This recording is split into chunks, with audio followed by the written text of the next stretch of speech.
to another week of Siege Cubed games. Today we're going to have Resident Sleepers on the right side in red facing off against the Flex Tapes in blue on the left. Now, some of you with some keen ears might notice that I am yet again not Bemmy, but it's for a different reason this time. It's double trouble, baby! We got co-commentary going. I don't have to extend my voice hardcore anymore. I got a good buddy named Spark over here. How you doing today? I'm doing great. I'm really excited about this because this means we should be able to bounce things back and forth a little bit easier. We're not going to have to wear our voices thin and run out of mental fortitude. Exactly, and speaking of mental fortitude, what kind of mentality and fortitude in hero rosters do we need to see in this composition that we're seeing both right now? Looking like a dive versus a standard 2-2-2. Indeed. Looks like good old Flex Tapes has decided on a death ball composition, which is very interesting. I expect we'll see them sort of rotating onto the point. They're going to want to avoid the open courtyard where Dark actually ends up standing right now ahead of his team, because the pharmacy that Tommy and Kierbrony have brought out are going to be causing some problems for them unless they have a good way to deal with it, which they don't really seem to. Already you can see they're starting to back up a little bit to avoid some of those sightlines. Absolutely, and they're pushing in right now pretty good, but there's Hollow coming in with a great play of their own right now. Going to be able to push on through, and oh my god, so much damage. The pharmacy coming to life right now for the Flex Tape, and looking like the 2-2-2 is going to be working out. Unfortunately, AAM, I don't think really had a necessary opening to do some serious damage. They needed that flanking to come through. That's totally right. Unfortunately, the pharmacy also did not end up working out for the Resident Sleepers. The opening picks they got with it did not end up carrying through onto the point once the Flex Tapes managed to finish their rotation. So they did manage to get the point brawl they were after, which was not in their favor. Yeah, it was a little bit unfortunate, but, you know, I think, honestly, the Discord Orb might be an interesting call, but there it is. Already a good Earth Shower coming in. Oh, but no, Tommy's going to be able to intercept that. Looking pretty good right now. The Transcendence is going to come in from Tyson. Tyson saving the day right now, keeping it solid for the side of Resident Sleepers. Able to get Bailey B as well. This is great stuff. Good aggression coming in, and Killer Kitty is going to live up to their name, if you will. So, obviously, right now, this is a good turnaround. AAM definitely able to come in, and that was great shielding from the Earth Shatter. Lots of frags came through for the Resident Sleepers, really in a huge part thanks to Tyson's Transcendence. Completely saved the day, allowed them to punish Dark for the aggression he showed after landing that shatter. Looks like Tommy's going to try to get a little aggressive here. He's probably feeling around, see if he can land a barrage and shut down this push nice and early. Unfortunately, looks like he's going to get picked immediately by Havoc, and the trade means that Tommy does not have the ability to use his barrage here. Ooh, but there's the barrage coming in from the side of Flex Tapes, looking pretty good. The Diva Bomb will also come into play, and that is going to be a little unfortunate. They're trying their best to hold on to this point, but it's really back and forth right now. Tex could actually, if they didn't get demeched, unfortunately, they may have been able to push the aggression, but it doesn't matter. AAM able to come through, be a hit scan of their own variety, and now they have to just flip on over this point, try to win, but Cool Coop able to stop it right now. That's looking pretty good. Havoc is going to have to fall back as well, and this is pretty much them just trying to get some ult charge. I think an ult fight has to come in for Flex Tapes to be able to take back this point. It is a nasty stagger they stole onto AAM, and with Tex out of the mech, Tommy's putting a lot on this barrage to find something, but it's not going to happen. Dark falls in the process, but Tommy's got the res. The grab comes through. This could be huge, but it looks like the dragon gets eaten by Tex. What a massive play! Oh my gosh, how did they do that? AAM also going to be able to come in with a massive play of their own, able to follow up on a bunch of kills as well, doing great stuff and dropping the spray as well, very cheeky. And honestly, just once you get a grab, you can't report too much on that, except that if you get caught by it and you're not zoned out together, which you're supposed to be as a group, so naturally you're just going to get baited into it. Absolutely. Now Dark is going to be trying to make some space here into the courtyard. It looks like they may have caught Killer Kitty out with that vertical jump and the bubble going out early, but it looks like she's going to get back just in time. But that's a crucial opening from Tex, being able to get Crystal right away. That's one support down. Bailey B's not anywhere close to the sound barrier. They need to go in. They do get the DMX onto Tech, but it looks like a lot of support is coming in from Tyson and Tommy. The double T stands for triple trouble because there is 3K going on for both sides. Tech's able to follow up with Baby Diva as well. That is so funny.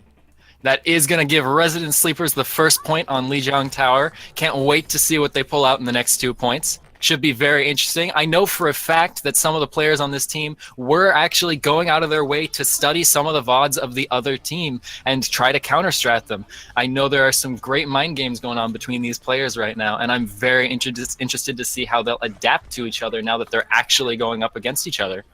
Absolutely. And we're going to see a little bit more dive-focused compositions coming in from both sides now. They were kind of a little bit indecisive in the first map, but, you know, once you're here in Garden, you're just going to pretty much go for that safe dive. And, oh, we actually see Havoc going on the Genji now. Genji. So now, it's really coming down a matter of flanks. AAM actually is quite happy. He feels right at home playing Widowmaker here on this map. A lot of hit scan players actually don't because they're very scared of the way the map geometry supports the pharmacy. But AAM is very well known to play Widowmaker on this map, and he's usually completely competent at destroying the enemy pharmacy. Ooh, well, they don't get the pharmacy right now, but Dark is able to get the Tyson right now. The Zenyatta is gone, and that is both. You know, that is the pharmacy gone as well. Both supports are down. This is looking like a pretty much solid team fight that's going to be taken. Unfortunately, AM not going to be able to find a very good vantage at the moment, especially coming in with the pressure from Dark. Unfortunately, with that early pick onto Tyson, the Resident Sleepers lost a huge chunk of their damage, and they had no real ability to make a push without getting caught out in the open. Nothing was going to die fast enough. It was hopeless. They just needed to back up, and they couldn't quite get out without saving Kir Brony. Ooh, but a good pick off of Tommy. That might be definitely it. If they're able to get Cool Pup off their mech, they could be able to utilize this very quickly. But Cool Pup's able to matrix quite well, able to get that pressure that they need to be able to get the you know, Diva Bomb. But there's the barrage coming in from Tommy, and that's oh my god, that's a 3. 3K plus the D-Mech on top of that. They might be trying to put the icing on the cake, get a 4th kill. Yes, they will. That's the 4K right there, and flip it on over the point. And now look at that all economy. The percentages are so much in their favor. Indeed, both AAM and Tyson are very, very close to their support ultimates, and Killer Kitty has just locked in her Primal Rage. The only ultimate online right now for the Flex Tapes is Cool Pup Self-Destruct, and that pales in comparison to the utility brought on by Tyson's Transcendence. Even not including that, the Resident Sleepers still have a massive ultimate advantage. I expect we'll see Killer Kitty get aggro with a Primal Rage this fight. Absolutely, but they need to be aware of Havoc. They need to get that initial pick off of them. They do get Dark, so that's the main tank gone. That does not leave a lot of protection, and it allows Tyson to go a little bit more crazy as well. AAM is kind of finding trouble here, getting a little bit overwhelmed. They are going to fall back, and Cool Pup's also going to SD and rejoin the team. They are just falling back to this point. They are not going to even try to contest this fight without their main tank. Now, what you're seeing right now is the Flex Tape has made the interesting decision to take Bailey B on the Brigitte into a pharmacy without a pharmacy of their own until just now. And so the Bailey B is unfortunately not being able to make any space for her tanks. Ooh, but they do get AAM. Tyson's going to bring out that Transcendence to see if they can at least get the trade out. Hollow's still putting on that pressure. Nobody's really contesting Hollow as of right now at this moment. There's actually not a lot in the composition except for Killer Kitty and Tex, and they're kind of focused on the ground right now. They're trying to put on so much pressure at the moment. Tommy's kind of busy as well. The barrage could come in at any moment. They might drop it right now. Diva Bomb's going to come in from Tex. It's going to be able to zone. There's the barrage right now. AAM, Hollow is able to get it, but Tyson able to intercept quickly. And now they're trying. There's also Tommy dropping their barrage, and they get hit by Havoc. This is a trade back going in, but looking a lot in the favor for the side of, you know, for the side of Flex Tapes, even though they're kind of getting overwhelmed right now. No, Tommy's going to be able to keep on that added pressure. So right now, Resident Sleepers doing really good right now, being able to take out as much as they can. It looked like there was going to be finally a comeback and a turnaround, but this might be a 2-0 very quickly if they're not able to find any opening. That is going to be it. You take out the supports like that, Tommy, you absolute monster. And it's going to be it. Now they're going to be trickling in, pushing as much as they can, as hard as they can. They are doing the best they can. AAM is able to also have that, you know, shield bash stuns. Good. The wick is going down. The Primal Rage will come in. No, it won't. Never mind. They are going to go down very quickly, and that's it. That's the wick going down. They're trying. Tyson is just going to be able to put that final cherry on top, and that's going to be the 2-0 right there. Now, funnily enough, this might be the shortest fight the shortest last fight we've ever had in Siege on that point of Lijiang Tower. Every single time the teams go to that point on Lijiang Tower, it always takes forever for that last fight to finish cleaning up. Anyways, we're going to be moving on to Control Center now. I would expect both teams to break out some brawl-heavy tank compositions with a Reinhardt Zarya lineup, maybe throw some Brigittas in there. Does look like the Reinhardts are going to get locked in here at the top. Interestingly enough, Tommy's on Torb. He's probably not going to stay on that, but I've been wrong before. He'll probably swap over to the Zarya any moment now. Now, Havoc is actually going to be on the Hanzo. He's going to be looking to punish the aggression they probably expect from Killer Kitty. Most likely. I do like this sort of death ball composition that they're going on. The Slambulance, as Joa and Monte Cristo like to call it. They are about to do the initial team fight, which is a good idea. They're pushing in. It's basically, you want to pay attention to those tanks, the Reinhardts, whoever loses their shield quickly or gets losing their opponents. Tark is actually pushed away, and so now Tex is able to put on that aggression. Oh my gosh, they are able to find that kill, and that's going to be great. They now have to finally fall back, and this might be potentially the first team fight. Once again, going back to the Resident Sleepers, they are just having so much good composition and killer. Why? That was a massive play made off of Tex right there to push Dark away from his team and LOS his healers for him so they could cut him out completely from the rest of the brawl. Absolutely, you cut the middleman, you get straight to the chase, and that means taking out a lot of the squishies. There's the Coalescence coming in from Tyson, looking good here. A lot of aggression, a lot of damage is able to follow up on that. The team's going to stay alive, and that's pretty much going to be a team kill right there. It is a team kill. Oh my god. Resident Sleepers know when they can take a free team fight. Lop in that Coalescence, break that shield, kill that Zen. It's all just, going down the list for the Resident Sleepers right now. Absolutely, but the alt economy is pretty even Steven at the moment. Yes, granted, they got that Dragon Strike waiting in the wing, but Havoc was about to have it any second now that they do. So it's really just a matter of who can bait out who at the moment. There's that grab. It's looking pretty good. Are they going to be able to drop the Dragon Strike in time? They are doing their best. They got a lot of kills from it. Tommy's able to follow up on that, so that's good. Sometimes you need a good Dragon Strike just to do the damage, not the kills, and that's what exactly they're going to do. Great stuff coming in from Tommy, and now they're just playing the aggressive game, and they're going to even stagger out the spawns even more awkwardly for them. Despite the insane amount of healing the Transcendence provides, if you slap a damage boost on that dragon, it's still going to go straight through. And with how big that Graviton Surge was, there was no way someone wasn't going to die to that damage boosted dragon. Pretty much. I gotta say, you gotta look both ways before you cross, man. That's just road safety. Yeah, you don't want to get caught out. Yeah, exactly. Especially by these dragons at these hours. It's pretty crazy. The Storm Arrows are going to definitely come in from AAM. It's good stuff. They really don't have anything too much except for Havoc to pressure on. But once you have that point, you're feeling pretty safe. And Tyson being able to drop that. Oh, no! AAM able to stop Dark before they can even get this Earth Shatter going. They do get the Dragon Strike, and they do get some results from it. Are they going to be able to follow through, though? Yes, they do get Hex as well. And now this is a carry. Great grab coming in as well. Coming in from Cool Pup 69, and there's the Death Blossom from Hollow. I don't know when Hollow switched over to Reaper, but that was probably one of the fastest Death Blossoms I've ever seen. Completely. Hollow made that swap right before that last pick. He knew he was not getting any value on Zen, completely getting LOS, caught out by the enemy team. He knew the Reaper pick was exactly what he needed to isolate a tank, which is what he did to Tex, and without that follow-up with the defense matrix to allow Killer Kitty to get aggressive, it was super easy to punish with a well-placed Graviton Surge. Really good stuff there. I can't agree. There's going to be also a grab coming in from the side of Tommy, so they're at 99%. They could easily turn this around, but it looks like they're trying to maybe go the long way or just get some ult charge going on. They know that they want to maybe trade this in, or maybe they have enough follow-up. Now what you can see now, is the Flex Tapes have been disengaging consistently because they know the Grav Dragons is coming in. They played that perfectly. They baited the Grav into taking the main tank, and then they punished all of it by shoving their healing resources into it so nothing would come of it.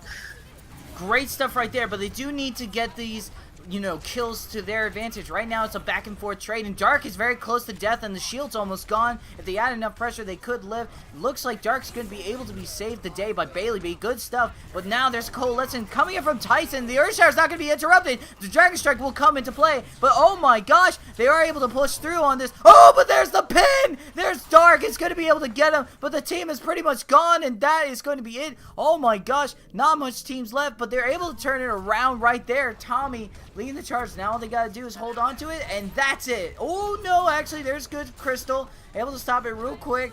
And actually, that might have been enough to bait This out. is contestable if Dark can touch, but it's not going to happen. Unfortunately, they just barely did not make it, so the Resident Sleepers are going to take map 1. That means we're going to get to see what the Flex Tapes feel comfortable on for the next map. Absolutely. Well, all I can say is that team fight looked like it was potentially winnable for the side of Flex Tape. What on earth happened? Because you talked about them doing a perfect bait out into that Graph Dragon Strike and then started falling all apart. Was it potentially because they were zoned out too much, or? Now, I was watching it actually very closely, and what happened is they were not getting enough individual value out of their ultimates. You could see the first thing they tried to do was Dark signaled to his team, hey, I've got my Earth Shatter coming online. I know I can win this fight if I land one good Earth Shatter. He flanks around the center pillar of the point, but he doesn't manage to hit anything, and his team was counting on that. They had already sent the dragons towards where he was facing with the expectation that he would land that shatter, and because both of those ultimates got absolutely no value, they completely undid the ultimate advantage they gained by baiting out the Grav Dragons. Wow. So all in all, that was probably the most mind play game I've ever seen. Just like I said, they've been studying each other. At least I know some of the people on the Resident Sleepers have been studying the Flex Tapes. They came into this match ready, and I think it's showing quite a bit. Wow, so I guess the initial pressure that they put on, because Dark was having a little bit of a rough time there. Yeah, Dark, that swap to the Reaper, though, it was doing wonders. He kept catching techs out of position, and that kept giving his team a great opportunity to push into the front line of the Resident Sleepers. Unfortunately, it just didn't end up being enough. We're going to be moving on to Volskaya Industries now. We're more than likely going to see some hit scan play coming out from AAM and Hollow, although I've been wrong before. Normally what you see teams prefer to do here is they like to rotate around the left side on offense and try to take control of that high ground above the point because it gives them a really nice sight line for any snipers they happen to have on their team. And we know it's a very sniper-heavy meta, so I fully expect to see that exact maneuver coming out from the Resident Sleepers on their attack. I totally agree, but I do like this Sombra coming out from Hollow. Sombra's been sort of making a little bit of a return, an unsung hero, if you will. Just coming in with those hacks is really, really useful, especially if you can get AAM on the Widow, a little awkward positioning, a hack, a hook shot gone is going to be pretty much a dead Widow if you're able to corner them. And there's a lot of damage that Hollow can do. Well, especially here on Volskaya, where, like I just said, the very sniper-favored meta means they probably want to take that high ground. The attacking team is going to be very reliant on techs on D.Va to try to make space somewhere else for any other movement to be made. So if they can get some well-placed hacks off on techs, it should be very easy to surround and collapse on the attacker's DPS. That is also very true. But you need to be careful because you need to be able to respond to that back line as quick as you can. And Havoc is going to be probably asked a lot. And Bailey B even as well. You got to call those Discord orbs and whatnot. But we're going to see how the attack goes. Tommy's about to go through that nook and cranny. Not going to let Widow sort of sit nicely on that high ground. Makes sense. Or no, I'm sorry, the Hanzo. But there's the hack right now coming in from Hollow. Nicely done. They aren't going to be able to gather too much information apart from going through the choke. Looking great here. And now it's definitely going to set their push back a little bit, but it looks like now the Flex Tapes are wanting to sort of kite them a little. They want Hollow to have the time to land a well-placed hack so that they can really initiate and make something out of this fight.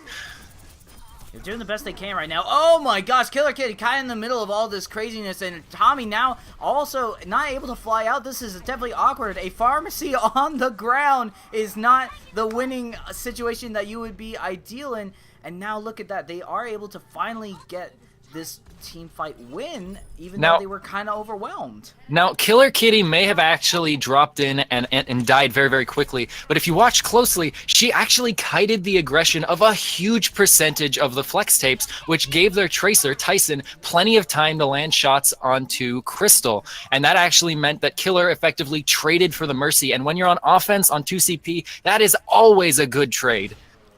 That is true. That is absolutely true. Way to recognize that. This is why we have a color commentator, folks. Oh my gosh, but you don't need to be a color commentator to analyze. That was a great shot from AAM. You're going to be able to get that opening, and that's very crucial. Allows the supports to be a little more relaxed, and tanks go a little more offensively.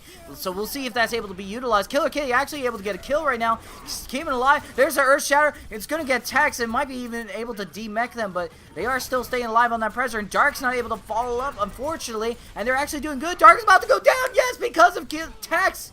Tex is able to put on this, but the Killer K coming. But here comes Tex with the Diva Bomb, able to follow up. Oh my gosh, the tanks are working overtime. I have not seen such an effective dive on Volskaya in a long time like this. Looking really good. Doomfist being switched on over to Havoc. Not going to be able to hold on much longer. They're trickling in now, and they're just going absolutely crazy, and that's going to be the cap right there. Now, Dark made a really interesting misplay, at least what I perceived as a misplay. He landed a fantastic pin onto Tex while Tex was discorded. And when that's the case, usually that Diva is dead unless they get a lot of support piled into them. But unfortunately, when the pin landed, Dark made the decision to hold his shield to block the Widow line of sight instead of finishing off Tex. And because he didn't do that, the shield actually died and he backed away from Tex. So Tex was able to stay alive long enough to get the healing and get back into the fight and shut down the enemy's range DPS that were just returning from spawn. That is very true. Well, you know, when you're a Reinhardt like that, you're kind of stuck in a rock and a hard place. Do you try to eat and put, you know, trust into your supports, or do you try to shield yourself and just hope for the best? And really, in that long run of things, I kind of would have liked to put a little more trust in the supports, because the supports weren't put in an awkward situation as of that time at the moment. So I think, honestly, they, you know, maybe it should have been dealt with a little more, you know, aggressively. But yeah, definitely Tex not being demeched was probably sort of the domino effect that was about to come in for, you know, Flex Tape to be able to take this really quickly. I mean, make no mistake, the Flex Tapes were already losing that fight, but Dark not demeching Tex was really the nail in the coffin. Without any sort of sufficient damage being dealt to the core of the team, there was no way they could take that back. Now we have Killer Kitty and Tyson on a Orisa Roadhog team composition. These are starting to get less common as Roadhog starts to fall out of favor. However, as I've just noticed, it's actually the 3-2-1 composition that's starting to see a lot of play in the Overwatch League. Now, what most people don't know is the reason you have 3 tanks is to avoid the instant death that comes from snipers. Less squishies, less instant dying. That's also why you have a solo healer Mercy, is so that you can use the resurrection to res people instead of making use of mass healing, which doesn't matter if you can't live long enough to get healed. And another composition that we're looking at is the Sim Bastion, which has not been really practiced too much, but basically you drop that teleporter right there and you have the Bastion flanking. But they already gathered some information quickly, and in Tommy, we'll see if they're able to utilize this very quickly. They gotta be careful. Hollow It looks like the Resident Sleepers do know what they're doing, so they're immediately rotating to apply some pressure on the back line. They managed to get a great hook onto Cool Pup, and now that he's demeched, just like I said before, there's going to be very little peel or ability to take control of multiple high grounds. Oh my gosh, and the flank coming in from Tyson as well, looking pretty good. They are able to just come in with that pressure, and they're just trying to fight off the Bastion. But there's the demech right away. Oh my gosh, Hollow is just working overtime. Hollow will finally go down, and the team fight's going to stop right there, but I gotta say, that was very effective. Yeah, that was actually surprisingly effective. Unfortunately, what happened was when they tried to rotate high grounds, which I'm not entirely sure they should have done, their support lineup got knocked off of the high ground. I'm not exactly sure how. It could have been they accidentally walked off, or something could have booped them, but I wasn't actually watching it. I'm not sure what it was. And so with the supports on the low ground, it was super easy to pick them off and snowball the rest of the fight. Well, good stuff to Flex Tape beam. Hold on! Oh my gosh, the hook is going to be, but the tree stops it. The tree just stopped Hollow from being hooked all the way. So that is going to be a little bit unfortunate. That would have been a great opening pick, and that probably maybe even bought them some time. Oh my gosh, Brony is going to be almost taken down, but that's a good hook, and they're going to be able to almost demech. There's the Dragon Strike coming in from AAM, looking pretty good. Unfortunately, they do go down. Tommy's able to put that initial pressure though, but Havoc going back once again on that Reaper. Apparently, the Reaper is just kind of like a comfort hero for them. Just, you know, doesn't really come into play anywhere, but like, as you can see, it definitely is effective with the 3-2-1 composition going on. Oh, come on, dude. Alright, off of that camera, I unfortunately saw some tactical crouching, but looking good here with the Diva Bomb to Tex, able to demech Cool Pup, and that's unfortunately not going to be the only thing that they get, but Now, Look at Coolpup that. actually played that really, really well. He successfully isolated that Tommy was the biggest threat on the enemy team, with AM being in a position where he couldn't really take free shots. He gets on Tommy, eliminates him, and then he's already on the high ground and in a perfect position to dive Brony. And all on his own, he manages to take Brony out of the equation entirely. Now, it actually might not look very great, but that pick means Coolpup is going to get his mech back a lot faster thanks to the res.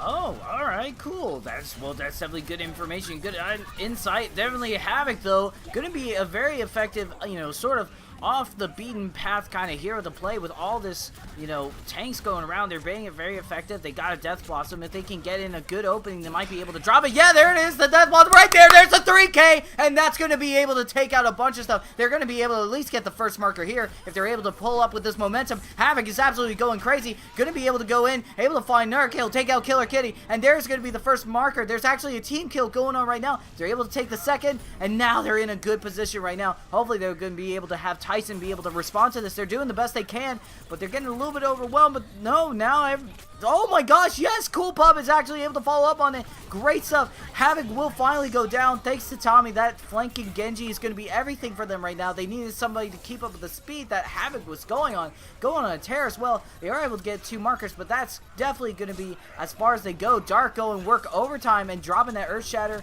Not going to find anything, but it does scare off a lot of the team. And now they got a pin midway from Dark coming downtown.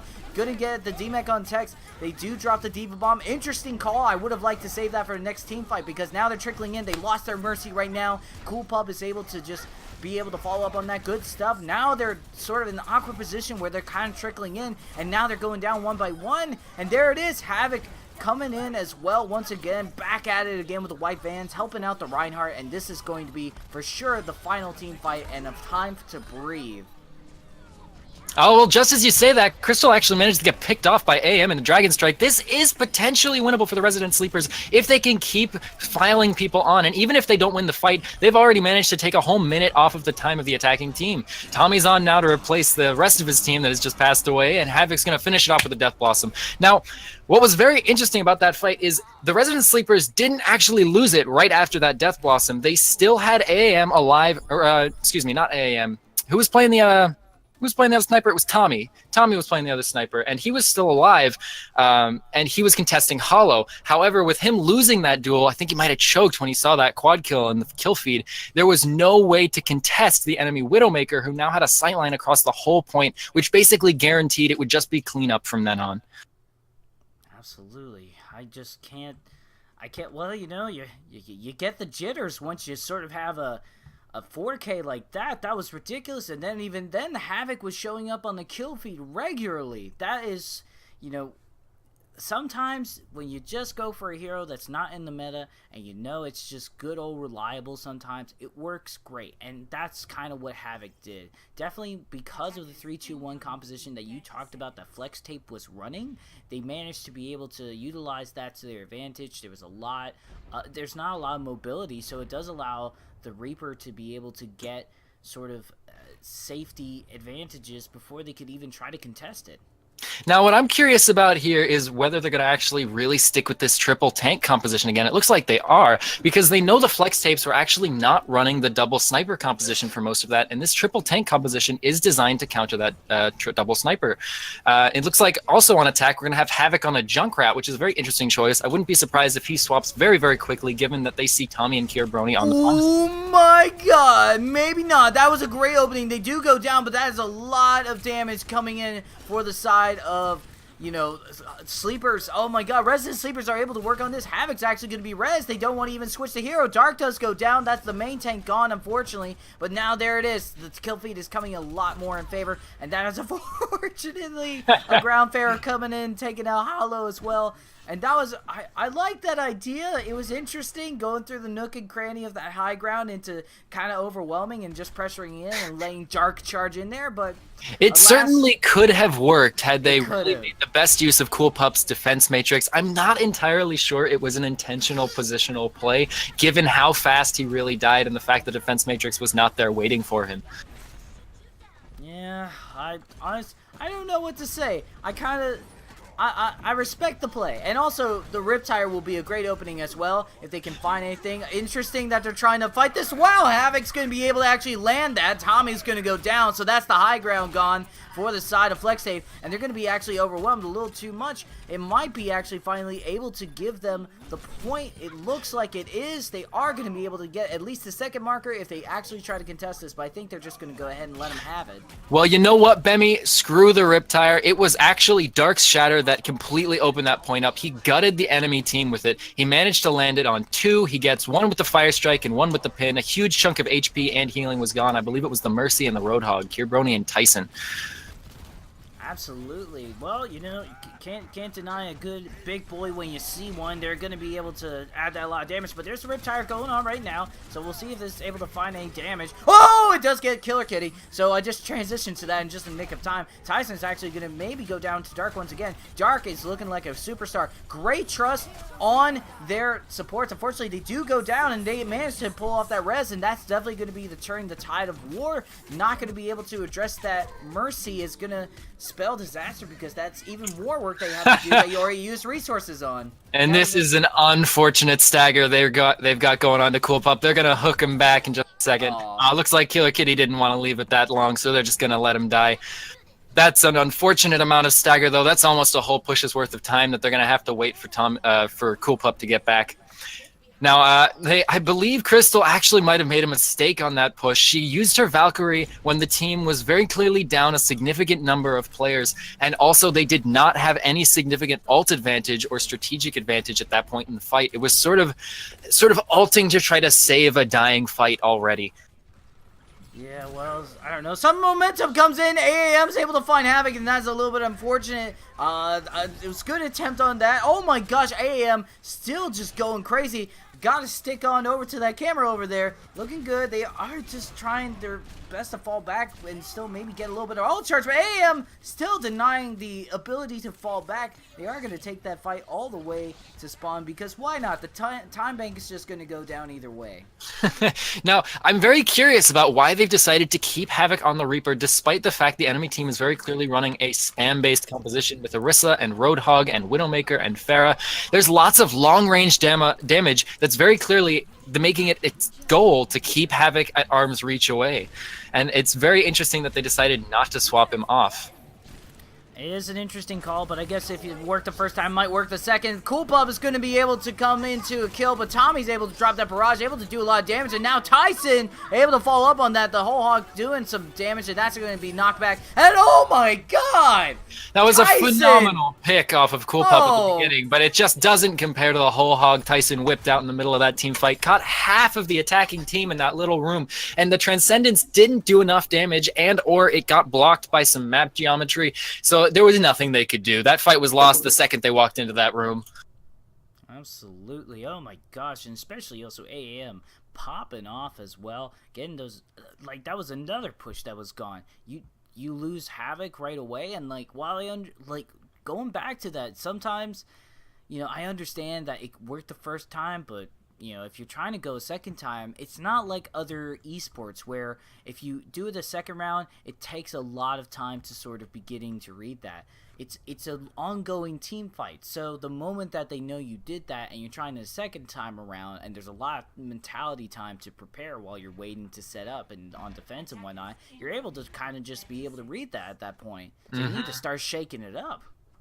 Now, interestingly here, we're going to have Havoc on the McCree. That must show he's very confident in his ability to hit those heads at a very dangerous range. It could be because they're just expecting another Pharah to come out from the side of the Resident Sleepers, which, looking at the heroes they've got locked in, might be the case. Actually, no, Tommy's going to swap it over to the Genji. They're going to go for more of a full-force dive, but they're still keeping AM on the Widow because they know he's incredibly potent there. Alright, well, we'll see how this goes. I hope that there is good stuff coming in from FlexTape attack side. They do have AM once again on that Widowmaker. That's going to be very crucial if they're able to find anything. Hopefully they will. It looks like they're going to be holding up on that fort right there. And now we'll see if they're able to push on through. Definitely Cool Pup needs to get a good initial hook onto that. And AM is going to be able to go on. Tyson needs to be able to pull some amazing flanking as well. They are trying to put an initial pressure, but, you know, they do have that Brigitte on Bailey. They could do some amazing damage right now. They're doing the best they can, and they're actually keeping back. Hollow able to find Killer Kitty as well. Oh, no, Tommy! Why'd you try? Why? Oh, my gosh, that's going to be a very risky thing. They do get the res onto the Orisa, which is a good thing. They are able to keep on fighting, but they really need somebody to contest AAM. AAM is going to be able to add that initial pressure, but it looks like Dark being able to protect their team and keep it alive is looking great, especially Hollow coming in with those hacks, slowing down the Tracer, and pretty much going to be able to push them and fall them back as well. Hollow, good lord. This definitely has gone in favor of the Flex Tapes, and it was very, very scary. They got very lucky. Killer Kitty not realize exactly how close Bailey B was to his front line, because he made a jump. Killer Kitty jumped in to try to contest that front line and force them back so they could take point presence and allow AAM to take some free shots from that far high ground. But unfortunately, the Brigitte was waiting right there to punish her out of it completely. And AAM still managed to get a pick onto Dark right as that shield went down, but it wasn't enough because the res was right there. And with no Killer Kitty, there was no real follow-up. That is very true. Also, on top of that, Hollow being able to hack the health packs is really great. That's a great EMP as well, able to get Tommy out of the sky, and it gets quite a bit of it, actually. They are trying their best to be able to fall back on this, but this you shouldn't panic. You just don't fall into pressure. They do find Hollow, and they get the revenge. The hack is still working. Oh my gosh, they are trying to work as best they can. Oh no! Havoc not able to follow up. That is what they needed. They needed McCree to get it in Tex. Able to get a great Diva Bomb pick on that as well. Looking good. They are finally going to be able to get this point. Good stuff on the Flex Tape, getting that opening. That, unfortunately, just Tommy able to being able to overcome that EMP was everything. That EMP was just a little bit misplaced, Bemi. It was a little bit too far forward, and because of the static nature of the tank composition that the Flex Tapes were running, there was no real immediate follow-up. And now because of that poor initiation and the fact that Hollow actually got picked from his attempted initiation, the Resident Sleepers are going to come into this fight. They have 4 minutes to capture 1 tick. This is definitely in their favor, and they have an ultimate advantage. They do have an ultimate advantage, but there is also quite a few that are able to charge up quickly if they work well. There is AAM, however, going on that Riptire run. Are they going to be able to find kill? They're trying their best. Oh, yes, they do get Cool Pump. That is going to be a very good take as well. They do bring in the rally, and Tyson actually going to be able to come on over. AAM bringing that pressure. Good stuff onto Tyson, dropping that whole hog as well, being able to push out, but there's a great pin coming in from Dark, but they go down immediately. The Roadhog and Junkrat combo is not just good for lore, it's also good for tanks as well. Looking great, and they actually do get this first point. Sleepers Cool Pup still is taking not going to be able to touch tanks thanks to some well-placed CC, and that means Resident Sleepers are also going to take the map too. Now, despite the fact that the Resident Sleepers are actually 2 up, this is a really great game. There's lots of counterplay. You can very clearly watch the evolution of the strategies the teams are displaying, trying to account for one another. Yeah, well, I mean, honestly, what can we say apart from, like, the couple of unorthodox heroes that we saw from the Sombra, the Bastion, Symmetra, that was there for 3 seconds. The Flex Tapes were very clearly trying to rely at least a little bit on some element of surprise. The Sombra definitely did surprise them. It just wasn't quite enough. It bought them a little bit of time, but it didn't end up winning them the map. Unfortunate, very unfortunate, but good stuff. They were able, I don't know, it was a good hold overall. I did like Tyson on the Roadhog, and I like the fact that we didn't just see them on the Zen the whole time. So, good stuff on that. Yeah, no, Tyson is a support player at heart, but his Roadhog actually has a lot of value hidden. Played with him before, and his Roadhog is fantastic. He lands hooks. He's very communicative about it. He's never really out of position. He's actually not a bad off tank at all, and it really showed there. Now we're going to wait here for just a moment as we see which map the Flex Tapes are going to be deciding for, possibly the final map. This is game point for the Resident Sleepers.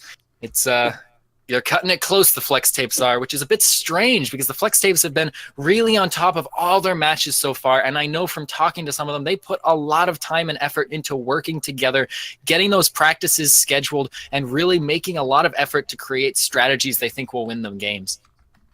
Yeah,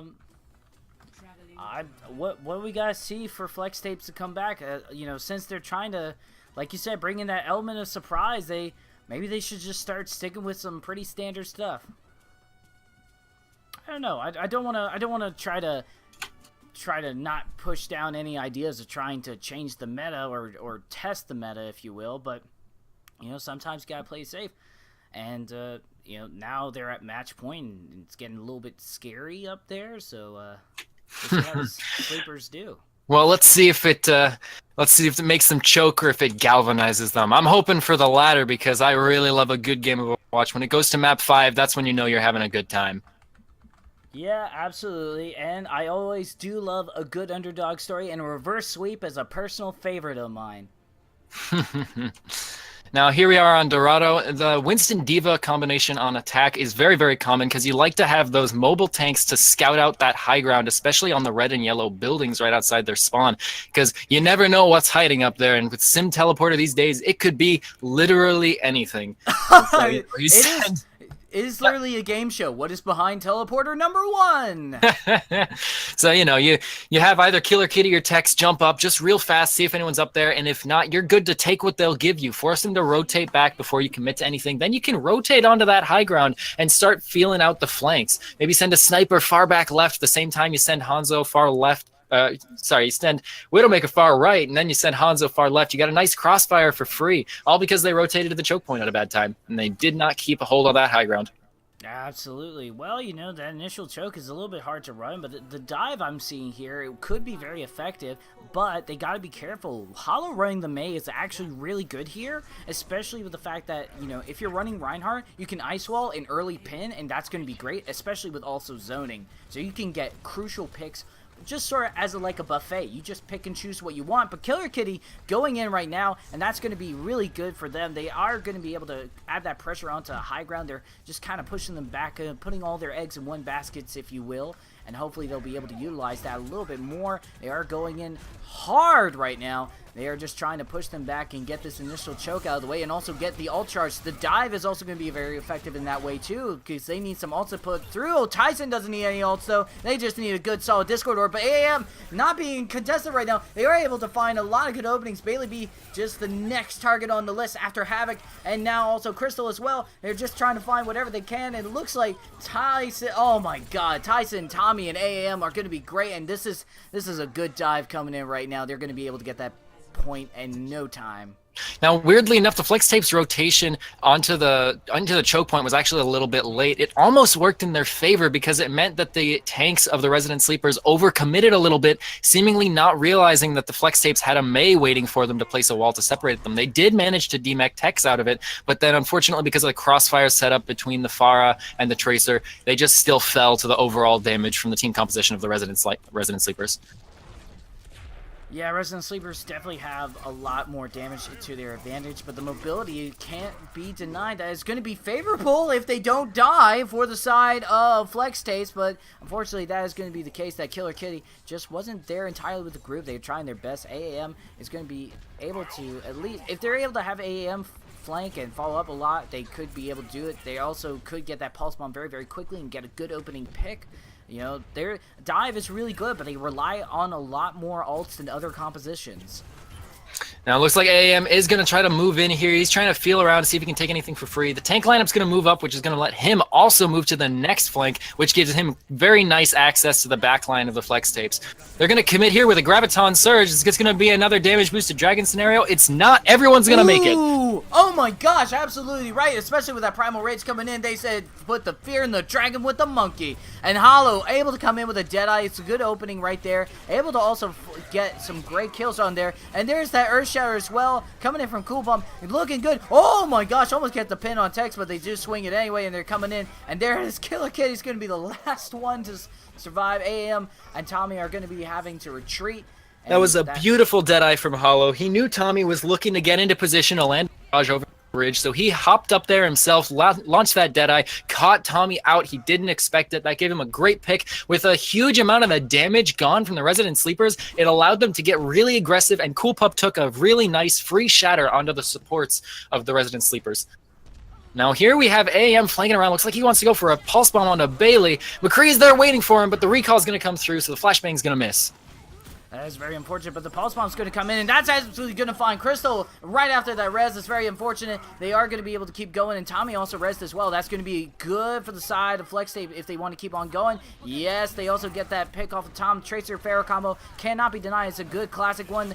That is going to be a grab that's not going to find too much, unfortunately. Dark's going to go down very quickly. AM barely holding on by the skin of their teeth. I don't know the phrase. There we go. That was just the best thing you could think of at the moment. But great pressure added on. They're going to be able to get that second point very soon. Now, if you ask me, what I think the Flex Tape should be looking at doing right now is actually swapping Bailey onto a Brigitte, because right now the dive is constantly coming through, and that last fight, Hollow was actually pulled away from the bulk of his team because he had to deal with AAM on that Tracer. He couldn't not try to contest AAM, and because he was there, he wasn't putting damage into the front line. It's going to be a lot harder to do so, and they need to still keep on going. They're still running that, you know, sort of the run into dive is going to be interesting. Hollow able to get Tommy is going to be great as well. That barrage is only halfway there, so they still need to buy a lot more time. Tommy does get res back up, but there's Brony paying the price for trying to res in a dangerous situation. And now look at that. They're sort of spread out apart a lot for the side of Flex Tapes. They're trying their best. AAM's trying to sort of run around, see if they can find anything. But they're going to be a safe res coming in for Bailey B. Hollow's right there. It's pretty solid stuff going on. But the ult advantage is in this favor for Flex Tapes the next push they do. Now, unfortunately, being spread out like that is exactly what a dive composition wants from you. They want you to be spread out and force you to take those duels mechanically so that they can use their mobility to collapse on whoever they want, and there's nothing you can do about it. They got lucky that time. They mechanically outskilled the other team.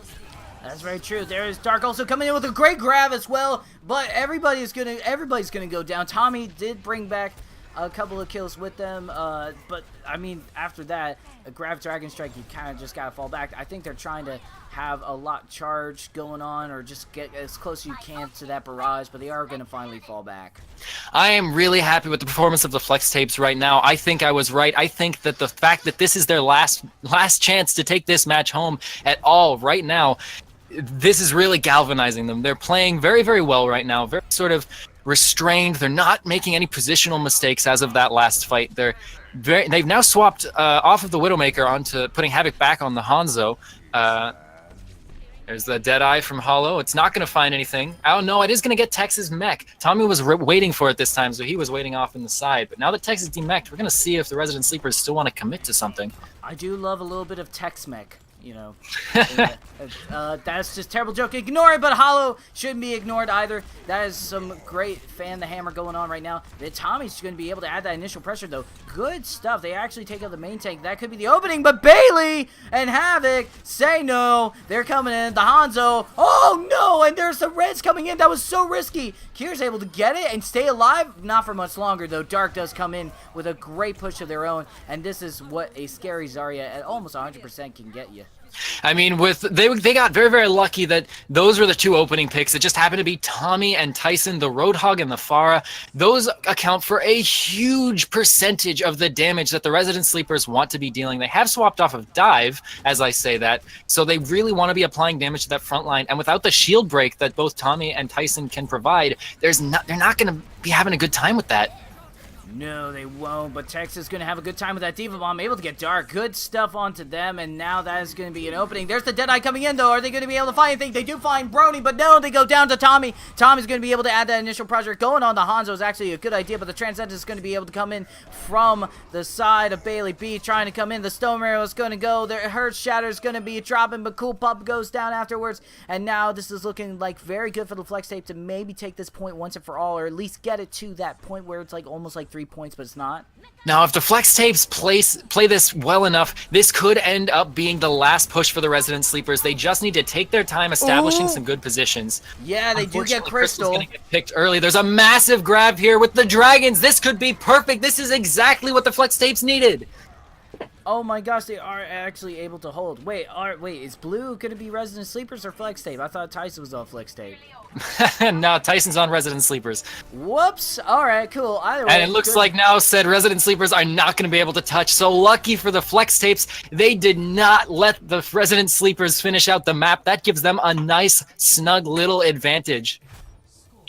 it does give him a nice little sneak advantage. So, all right, let me just check. I got the score right. I do have the score right. I just got mixed up with names. All right, cool. So technically, I could have just saved myself and not even asked that, but we did anyway. So good stuff onto Flex Tape.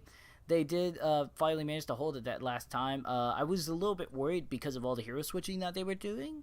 But, I mean, it definitely came through. I think they landed on something that really was working at the end. Now, they have to be a little bit careful because the reason it was working could have been the geometry of the map. It makes it very hard to dive when there's all that open space and the defender has all the high ground for free. And the only way to really contest it without moving through that open space is to go through small corridors where things like Hanzo, Zarya, and Reinhardt are really, really favored. Yeah, at that point, you just kind of go for as much long-range attack as you can. And honestly, I was digging the McCree at one point or another. But man, you gotta be careful about that stuff, man. You just don't want to get too overwhelmed. McCree is such a glass cannon. If he hits his shots, it's a godsend. But if he doesn't, he's just an easy kill for the other team. Pretty much. But I don't know what to say. Like, we do see a good hold, but now they got to be able to push through. And we have seen potentially Resident Sleepers or Flex Tape being able to have good aggression. So are they going to be able to make it to the third point? I think they will. If anybody can do it, it's definitely them. And I have seen Flex Tapes work well under pressure. Now, if I were the Flex Tapes right now, I would be calling to run the same 3-2-1 comp that we're seeing right now from the Resident. I think that would give them a lot more utility than what they're running here. Right now, they have no tanks to easily contest the high ground, so unless their positioning is really, really disciplined, AAM can take free shots all day.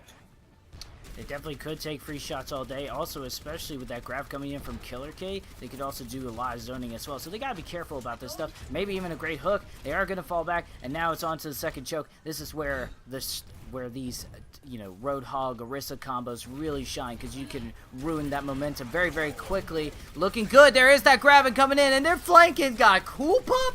What? Alright, what was that? Anyways, Hollow's going to be able to find that kill. They got to be careful. They're doing the best they can. They're trying to find some kill. Oh, Tommy! Tommy going to go down, but Tyson's going to be able to find a kill as well. So it really doesn't matter if they're going to be able to find that kill one way or another. It is still in the favor of the side of defense. Looking great here. Resident Sleepers are just showing some serious holds right here, and they do know how to zone themselves out properly. They're not letting Tommy overextend too much. They're looking good right now. Now, unfortunately, Hollow got picked off to the side by AAM, which is exactly what Hollow didn't want because he is not in a very accessible position to res, so the rest of his team is going to be sort of forced to play back a little bit. And what we're seeing is exactly what I was talking about. They've got a lot of squishies and not a lot of HP pools and no real way to contest both of the enemy snipers at once. It's a lot resting on Hollow's shoulders, and it's by no means his fault if he can't quite make it. I absolutely agree. I think, honestly, Havoc switching on over to the Hanzo may be ideal. Double Sniper could be good, or just at least something to flank to sort of drive that, sort of snipers off their momentum, because now they're really just uncontested except for maybe Bailey B. Bailey B could potentially do something if they're not picked off right away by AAM. Now, Tommy might get caught off on the side right here, but he's going to get away to his team. You could even see it right then. The crossfire AAM and Tommy had set up led to an easy kill onto Bailey, and there was really nothing the Flex Tapes could do about it. Absolutely. Now they got a Diva Bomb. The Dragon Strike's going to come in. Nicely done. And are they going to drop this Diva Bomb right now? It's going to be very cheeky if they do it. The Resident Sleepers are working overtime right now. They are just trying to make sure that they put on initial pressure. There it is. Hollow having a hard time. Havoc is not, Havoc's going to be able to finally find a kill of their own. And maybe that might be the opening that they need. That's one sniper down, just one more to go, but the res coming in. Brony's doing a good job. Oh my gosh, they're just trying to keep alive, and now, how do they come back from this? Tommy also fighting once again. Unfortunately, Hollow's flank onto the far right side did not pay off. Tommy was there waiting for him. He knew it was coming. I'm really concerned that they have yet to swap onto the double sniper. Unless the Riptire can do something, that's really not a good call. Absolutely, it's definitely, I would like to see double sniper coming in from there as well. It's just very, very risky what they're doing right now, and I respect that you want to hold on to your ult. That's definitely a hard choice to make, especially if you're trying to hold on to it. But, Junkrat's a very quick, charge back up if you so desire. But there's that. Oh, they're going to combo with the Graviton Surge. This might get something. It's going to get two. That's the most important two people for it to have gotten, Bimmy. It is, absolutely. They do actually get that momentum, and now taking out the support. Orisa, if they find them, which they did, lacks mobility, and that's going to go down. Tommy's finally going to be off their high horse for a quick second, and they're finally going to be able to get that point, but that was a lot of time taken.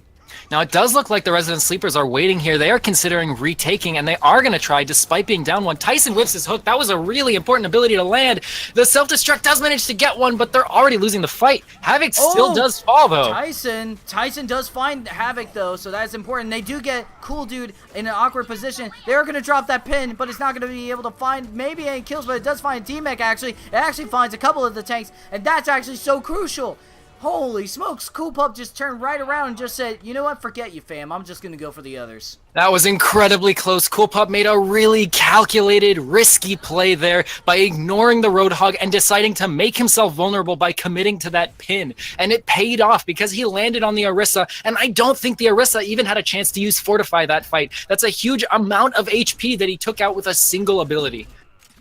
Absolutely. Ooh, Havoc trying their best to contest that Widow. They do scare him off at least, so that's very important. The high ground is still in favor, though, for the side of Resident Sleepers, so if they utilize that well, they could do great. Tommy does find a kill off of Crystal, and that's very important. Do they find any more? AAM is actually able to follow up, and Tyson is also too. Oh, Bailey. Oh, but that's going to be great. It's just one by one. It's a game of leapfrog with snipers.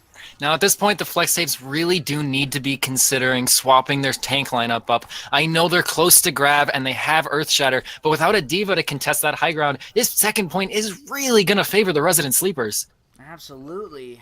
At the very least, get that the Diva's also able to use the Matrix, eat a couple of hits right then and there, and get a great opening for the team and kind of get through that first initial awkward elbow.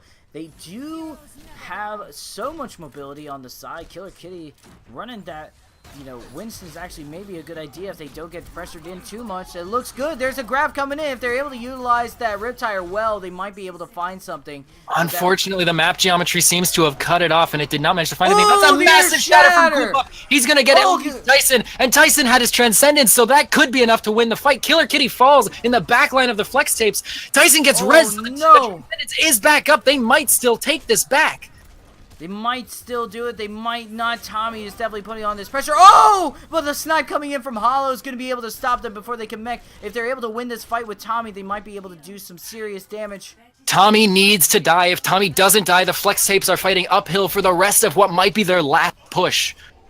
They need to be careful. 20 seconds left. It is just a 1v1 Widow duel. And there's AAM able to help out. They are in an awkward situation. They're putting back and forth. But are they able to find one or two? It is coming down to this. They're going down. The Valkyrie does come in from, Crystals. So that's going to be helpful. And Havoc's going on that. Oh, Genji is going to be able to find Tyson. Are they going to be able to stop the res in time? No, they won't. Tyson will go in. But Tyson doesn't have anything. No Transcendence. No nothing. It's just Discord or potentially Havoc's going to get a little bit overwhelmed. But Flex Tapes putting on quite the show right now, and Hollow does actually pull through on that Widow fight, able to stand by themselves with the help of Havoc being able to just show some serious damage. Hollow managing to take out Tommy was the key turning point in that fight. If that didn't happen, Tommy would still be taking shots, and that's at least 3 people that might be dead by now. That's very true. Havoc as well with the flanking, able to sort of put some pressure off. No Discord orbs were coming in because Tommy was able to add that initial pressure. It was pretty much down to the snipers being able to do only what they are able to do as heroes and not be able to rely on the team. So that was actually really great openings. Now the Flex Tapes have a massive ultimate advantage. Transcendence Blade could be all they need, especially because they should know right now Tyson is nowhere near his Transcendence. He used it in the very last fight. Absolutely. Havoc does, however, reveal their location. Discord Orb does come into play. They could be stopped at any moment now. I think they're waiting for the opening. The Cool Pump's gone, but they're actually going to go for the Grab Dragon Strike. And oh my gosh, there's the 3K! Massive. But AAM able to drop that Dragon Strike as well. Coming in, they're able to take out one person, but no follow-up with the rest of the team because why? They're dead! They're dead! They are completely gone. AM's gonna, or not AM, Tommy's gonna be able to touch, but it might be futile. He doesn't even have his recall anymore. If they can cut Tommy off first, that's a really great Earth Shatter. Shuts down Killer Kitty before she can do anything.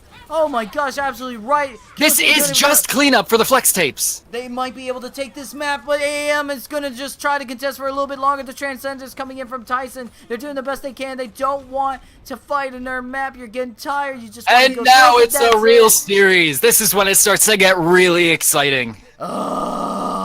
Tapes win. That was a really, really fun game to watch on all levels. The strategy was there. The gameplay was there. The mechanics were there. Everything showed. Oh, such a good Riptire. That really found exactly who it needed to. No res, and one of the key damage dealers for the Resident Sleepers taken out immediately. Actually, a really intelligent decision on the side of Flex Tapes to save up for that Riptire Graviton combination on the first point. I still stand by what I said. I think they should have made some swaps for second point, but it worked out, so who am I to judge?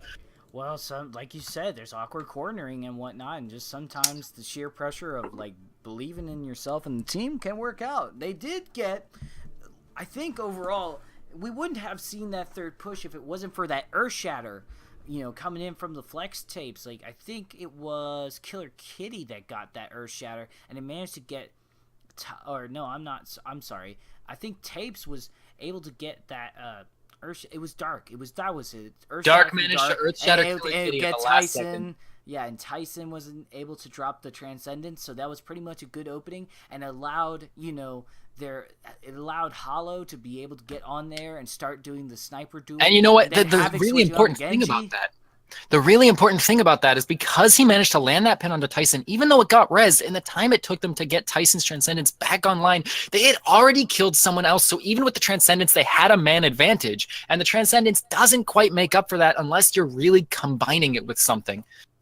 That's very true. So, good stuff. I like this a lot. I'm very excited to see potentially a reverse sweep.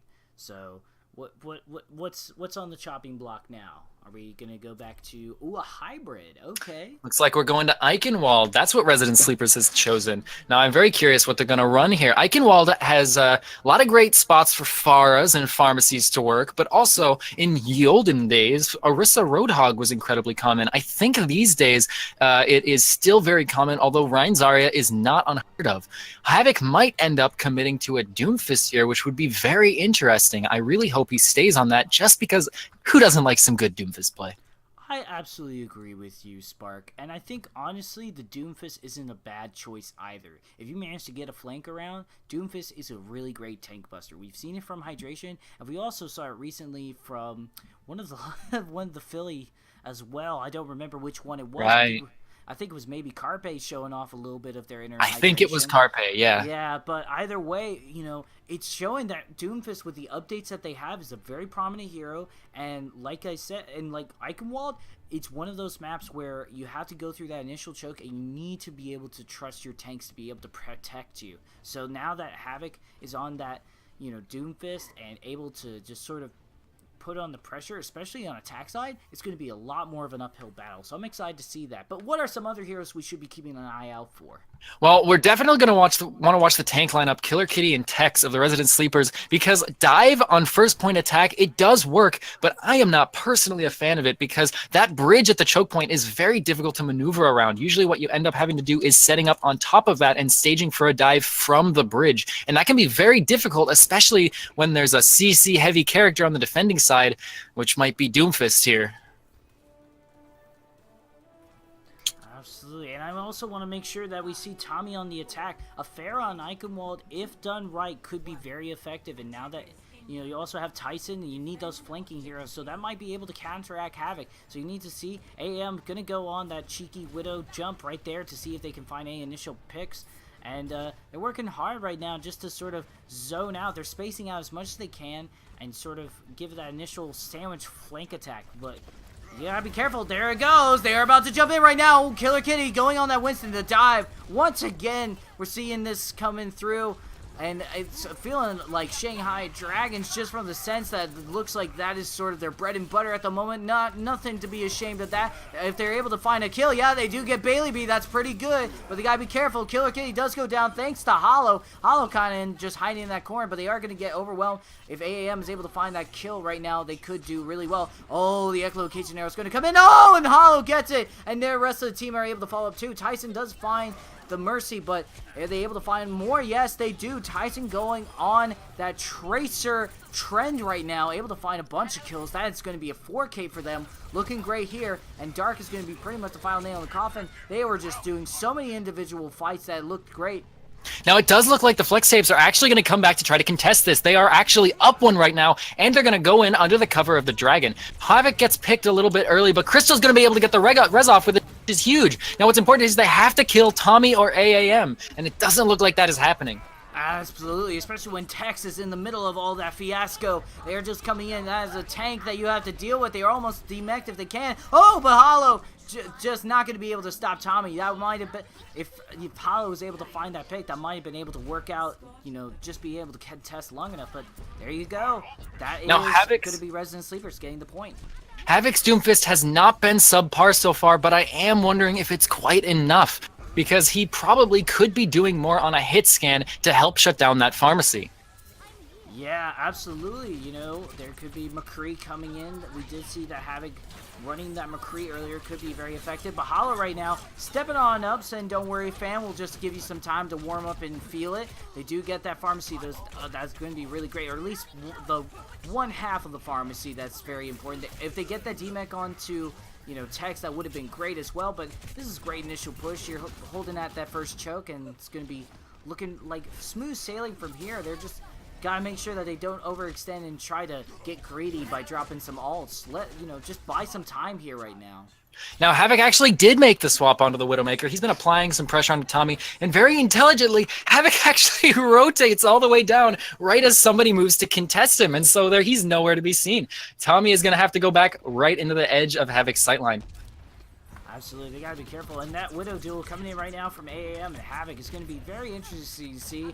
I hope the results are there, but there's the grab coming in. Actually, that's gonna be great. There's a, oh my god, the Dragon Side grab. That's gonna grab three right there. Oh my gosh, but Bailey B unfortunately goes down, not behind any shields or protections. That's a little bit unfortunate, but you know, that's all right. Crystal's there with the res. It'll be fine. Yeah, there you go, guys. You get by with a little help from your friends. Now, they got to be careful now, though. Resident Sleepers is coming into this next fight with ult advantage, and Havoc does not have the Mercy attached to them. The Pulse Bomb whiffs, so that's a huge chunk of the ult advantage gone, but a Primal could make some great space for Tommy. Tommy doesn't need it. He's going to grab 3 all on his own before he dies. Now, at this point, even though Tommy is dead, the res is going to come in, so the Flex Tapes need to be backing up. And they got to be careful crossing this bridge, because that's going to be in AAM's line of sight, and Tommy's got the boops. Tommy's definitely got the boops. Boops for days. They are reaching bridge, and they got to be careful. So, you know, overall, this team fight usually leans a little more in favor, and they also got to be careful of AAM as well, because if they try to fight in the middle of bridge, AAM is able to just get across quite quickly, but Hollow able to contest that very, very nicely, stopping Tommy, so now that's a little bit of pressure off, and now they're getting a little bit overwhelmed. Havoc is getting hit by Tyson left and right. They gotta be careful. But there we go, getting hit by Cool Pup. It's gonna stop that right now. And there's the Earthshatter ready right there. So if they find a good Earthshatter where it can at least find the Mercy or one of the tanks, DMEC Tex, or get Killer Kitty, they would be great. AAM does find, however, that's really unfortunate for Cool Pup. Double boops, double dead, all off the side of the cliff. Absolutely. I do expect we'll see Resident Sleepers push it in here. Now, unfortunately, very early in that fight, Hollow actually got picked off to the side right after contesting Tommy. He tried to move in on AAM, but he seemed to have tunnel vision a little bit. He forgot the rest of the Resident Sleepers could at any moment show up on his head. If he had just backed up after he got Tommy, they could have reassessed the situation, gone in together. They could have taken the fight a man up. Yeah, well, you know, they have the ability to push this through a lot, but there's not a lot, you know, there's 3 minutes left on the clock. There's Simpre, but Dark able to get that initial pick. It's good, and there it is. Cool Pup able to find a good Earthshatter as well, but there's that Diva Bomb coming in. They're able to protect it. Cool Pup able to get the kill and the shielding of the team. What a freaking hero right there. And even committing an ultimate to the fight, they still come out of this with a significant ultimate advantage. They even have the Grav Dragons if they deem it necessary. And with no defensive ultimate besides Valkyrie on the side of the Resident Sleepers, they know they can cash in for a free team fight win whenever they want. Absolutely, you just gotta be careful. And I think, honestly, where would you want to see that free team fight come into? Now, ideally, they would kite the Resident Sleepers in around this corner, but they might not even need it if they can pick Killer Kitty here. Looks like they're going to do just what I said. Tommy's there. He's going to try to shut down Hollow, but it's not quite enough. That's so many ults to give into, though. That is just so... That's an interesting call. But there's not a lot of ults on the side. It's kind of an even playing field at the moment. Havoc's the closest one to having any kind of ult as well. So the Deadeye doesn't favor more the Primal Rage. It's up to them. Tyson switching on over to the Moira is an interesting call as well. Right, it is. Well, the Moira has a very nice time in closed areas like this where those orbs can bounce around, and she knows all of her teammates are going to be in a nice straight line for her to heal all at once. That's true. You gotta be careful, though. You don't want... There's a lot of reach, and you don't want to get overwhelmed. As long as there's some kind of flanking coming in, Havoc could definitely stop that. But there it is. Havoc's not going to be able to stop that at all. They're actually going to get overwhelmed. Tyson dropping in that damage orb. Very cheeky. DPS Moira back at it again since day one. Looking good. They're trying to push in. They are going to get through that weird elbow that they have. The Primal Rage is also going to be helpful from Killer Kitty. Able to get Bailey B as well. That's so crazy. And now they're just kind of pushed back up in this corner, allowing them to now have a very firm placement on the payload. This is definitely a very good fight if they don't win this quickly enough. That's incredibly right. There's the Shatter combined with the Dragon. That's going to be huge. I was about to go into why the Flex Tapes were going to lose this, but they just proved me wrong. Well, commentator's curse right there. Welcome to the club, Spark. And now you have basically Havoc coming in with a double kill as well. You may have... Definitely, this is a great, like you said, for Moira with the close quarter combat. Junkrat definitely shines here. Indeed he does, and now they've got the Riptire going into this last point, and the only ultimate the Resident Sleep close to is AAM's Graviton Surge. If they can prevent AAM from getting it by either picking him off early or not allowing him to get any significant amount of charge, they could ensure he doesn't get it and use it significantly for the rest of the team fight. Looks like they are going to keep disengaging here. They want to play this corner to make it as hard as possible for them to engage. The Riptire I expect to see coming out any second now, right after some mobility it gets used. There's the Riptire. Grab on both sides. Is the Riptire going to find anything? It's going to get two. It does get both tanks. That's going to be really great for the side of Resident Sleepers as they are going to be able to push through on this. No, I'm sorry, Flex Tape, excuse me. There is a lot of contesting going on. The sound barrier and the coalescence coming into both places. That looks really good on them. They do manage to find Dark. Are they going to be able to stop Crystal from rezzing? No, Dark does come back into play. But now all they got really is the Earthshower to come in. Valkyrie's still going on, but looking really good here. The Flex Tape may be able to stop this one for all. Oh my gosh, the Earthshower. Tex is back with self-destruct. That's going to force him to get defensive with no shield. This could still go to the Resident Sleepers. This definitely could go to Resident Sleepers. It very well could. And Hollow being able to not drop that Death Blossom quickly enough is going to be able to just stop dead in the tracks and be able to let Resident Sleepers actually do get that point. That was a fantastic combination of focus fire and a well-placed self-destruct from Tex. They called to focus the shield as soon as that self-destruct was out, and it caused the shield to break, and subsequently Cool Pup died, and he couldn't protect his Mercy. I think it was his Mercy that fell. It was somebody. I think it was definitely some squishy of some sort, that we can say for sure. Some important squishy. Some important squishy. That is that's truly what it comes down to. Yeah, tanks are more necessary than ever now. They've always been necessary, yes, and you can't really go without any tanks, but you know, pretty much in these maps like Iconwall and whatnot, where it's pretty much nothing but straightforward except for a couple of flanks here and there at the first point and maybe the second point, you just gotta hope that your tanks are able to hold on for dear life and still push through and eat that damage. The way I like to put it is with every patch, tanking gets 100 times more important and 100 times less fun. There's always another CC lined up. There's always another spike of damage. There's always another thing for your team to yell at you at. It's the tank life. You're just going to have to get used to it. Anyways, we're here on Eichenwald. We see that the attacking team, Flex Tape, seems to be running their own triple tank composition. They're going to be running Goats comp, but instead of a Diva, they're going to put Hollow on the Roadhog. That's an interesting choice. Might be looking to apply a little bit more shield break. Maybe they expect the Orisa Diva that the Resident Sleepers have on defense. Maybe they know they're going to run that 3-2-1 double sniper composition.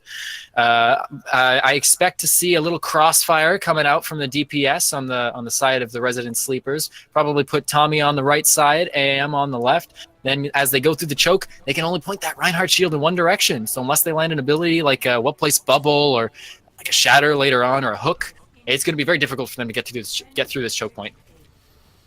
That's very true. They do have Bailey B with that Radiant Healing. That might help a lot. That's a good hook, though. Oh, my gosh. The commentary curse coming in, taking down Tyson. That is looking really good. Like I said, that is exactly what they needed to make sure they get to that choke point. And now the whole team, the whole gang is here. They're able to keep on fighting. Now Hollow looking pretty good. If they manage to take out, oh, my gosh, they're just putting, AAM in a corner right now. They're trying their best. They do finally get him and looking good on the team fight here. They just need to be able to address Tommy because Tommy can't be left alone to their own devices because you're going to get stuff like that Crystal being taken down. They got to be careful. Oh, Havoc! And this is exactly why you usually put your Roadhog onto the Diva so that this doesn't happen. Tommy has already taken 3 lives of the attacking team. The respawns are back, and the flex tapes are still just barely. And with nothing stopping Tommy, he can keep going.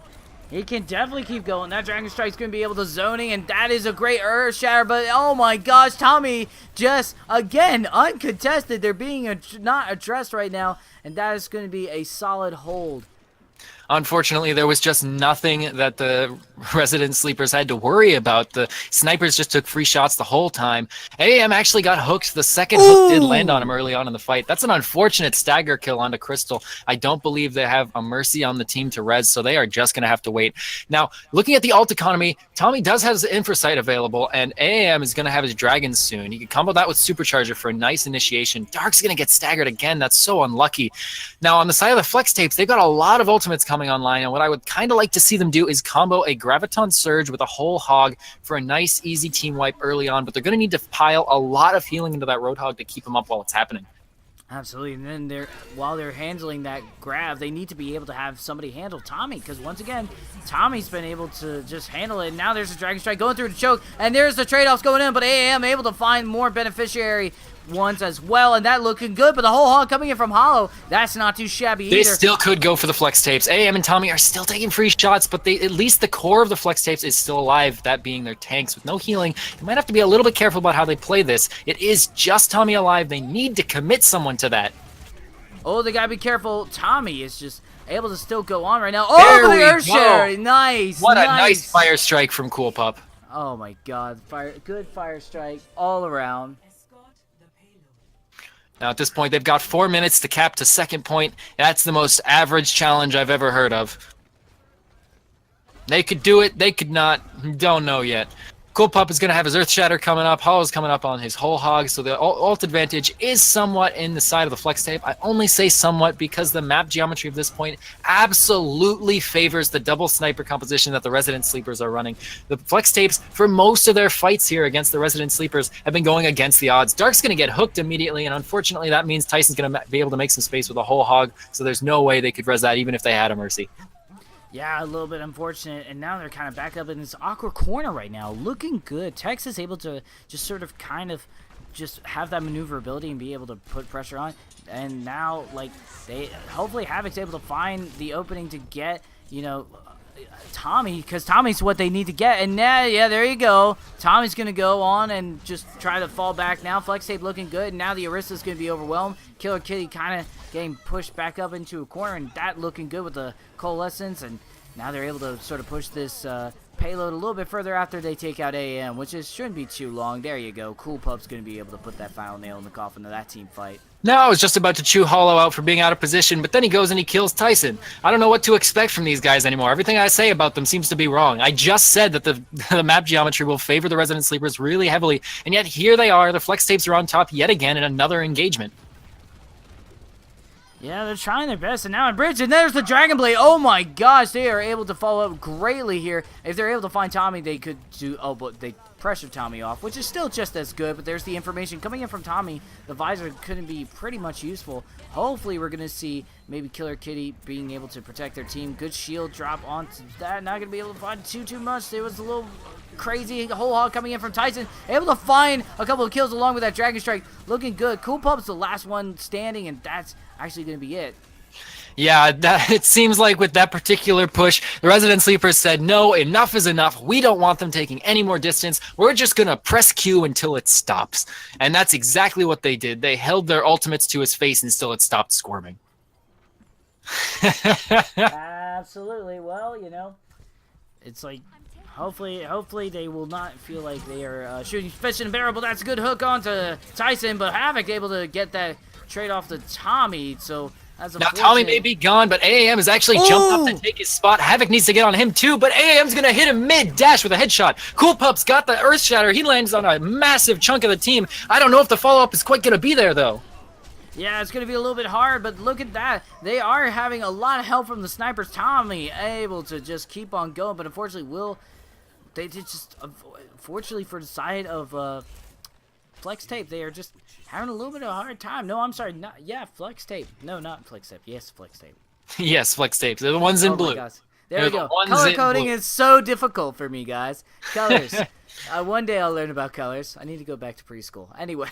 Now, I'm wondering what their plan is here, the Flex Tape, with their Graviton Surge. Looks like they're going to go up through mid. They probably are going to want to try to get either Tommy, AAM, or the Mercy in the Graviton Surge. It's a well-placed Dragons. It's going to catch Dark and Cool Pup out, force them out of position. Hollow's taking some shots, but Killer Kitty actually manages to win the sniper duel on Orisa. They do still have one more push with a Lucio. They will definitely be able to make it there in time. Absolutely. Hopefully that sound barrier will come into play and allow them to finally push as far as they need to go for the side of Flex Tapes, as they just need to just go through mid, what they're doing right, or just go through left right now. But there's the whole hog coming in from Tyson. They are backing up as much as they can. 5 seconds left on the clock. Oh no! They get a push on over to the overside. There was enough recoil from the gun that they were able to do that. There's a great grab though. If they're able to follow up on that, the Coalescence. The Coalescence is coming in, it's keeping everybody alive, and Havoc's able to utilize that on top of it as well. And they actually might be able to finally get this point. Tex is the only one left remaining, and Tommy's just kind of just trying to get pot shots in the back, but Dark says no.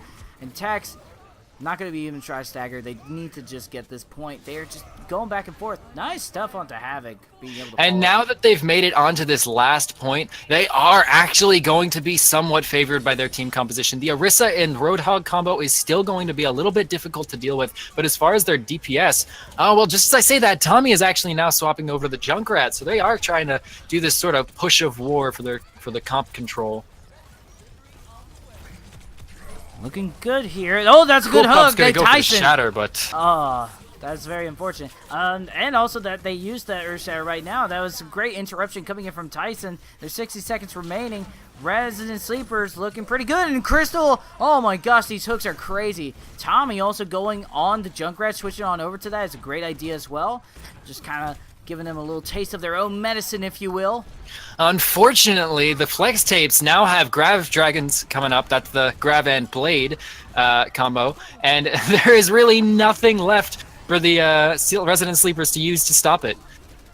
That is, as I say that, the Resident Sleepers are going to end up fragging out on this team fight. Cool Pup and Dark are both down, followed quickly by Hollow. The tanks managed to sort of infiltrate the backline of the Flex Tape, and the Grav did not really land any significant percentage of the Resident Sleepers. This could be it. They have a Lucio. They will be able to touch one more time, but it's not looking good. It isn't, but if they could, have it going on that Reaper, they are trying something, but oh my gosh, AAM able to find a bunch of kills, AAM able to stop this right now, and Tex dropping the Diva Bomb, they are not going to be able to touch, they will be able to touch, oh no, Tex actually stops that, there was only a sliver left, the team kill will be the final decider, and GG, 3-1, Resident Sleepers do take that win. That was a fantastic game to watch, Bemi. It went 3-1. There were lots of back and forth plays. I loved the strategy and the mindset that both these teams were having coming into this game. It was actually a huge pleasure to cast and watch these guys. It was, absolutely, and a pleasure to watch that zoning from the Dragon Strike. Yeah, it doesn't find a lot of kills, but, it does give that opening to Tyson. Overall, there was not a lot of ults used for killing and more for zoning, and I kind of appreciate that more. There's more of a tactical approach to it, so overall you got to give it to these, well, both teams really, but in the long run I respect Resident Sleepers calls and the fact that they hero switching is always a risky play, but when you know when to do it and you space it out and timing wise and everything, and you know which heroes alt charge the quickest, it can be really effective, and that's what they did. 2 minutes. 2 minutes is the magic number. If you wait till after the 2 minute mark, when you swap, you might not get your ultimate on that new hero. If you swap with 2 minutes remaining, you are almost guaranteed to get it, even if you don't touch up anything. Also, before we end off here, I would like to ask you, Bemi, what are your thoughts on pineapple on pizza? Should have seen this coming. I Choose your words carefully. I'm a neutral caster, and I am not biased, and you know, there are people who enjoy unique flavors. Well, you know what? I hate it. I hate the concept. All right. Well, There fair you enough. All right. Well, you know, There you now go. you have seen Spark's true colors, but speaking of which, great color casting as well, Spark. Great which play-by-play casting, Bemi. This was really a Well, lot of fun. Thank you. I was panicking while trying to run the stream. I'm not usually used to this, so That's all right. You did fine, I'm sure. Well, fair enough. We'll see back in the VOD how scatterbrain I was. But either way, speaking of which, we may be scatterbrain, but we do have a Discord to keep everything together if you want to join that. You also can follow this community as well on this exact Twitch channel. And if you're interested at all in what we do here, you can go ahead and click the donation button underneath the stream. It's all appreciated. 100% of it goes towards Siege. We don't keep any of it. That is true. We are trying to siege the moment. That is correct. So either way, with that being said, guys, I've been this has been Spark. I've been Bemi. Thank you once again to both our players, Flex Tapes and Resident Sleepers. Thank you Fantastic to our referee. game, really. Yeah, really good game. Thank you to our referee for being able to manage everything. Thank you to Spark for able to color commentate, and thank you to you as well once again for also giving me this gig. It's been a lot of fun to do. Thank you, Bemi, for taking it. You've been a real pleasure. No problem.